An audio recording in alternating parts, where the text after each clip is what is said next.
Hello বন্ধুগণ, এই যে দেখুন আমাদের গ্রামে বহুত জল ভরে গেছে,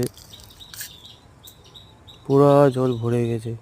দেখতে কি সুন্দর দৃশ্যটা। এখানে আসি বাইক নিয়ে, বুলেট বাইক নিয়ে, তোমাদের দেখাবো এখন জায়গা। তোমাদের এই জায়গাটা এখন দেখাবো, দেখতে থাকুন। এই যে চারদিক জল, ইস, সামনে কচু গাছ পর্যন্ত উপর জল, এই পাশেও জল।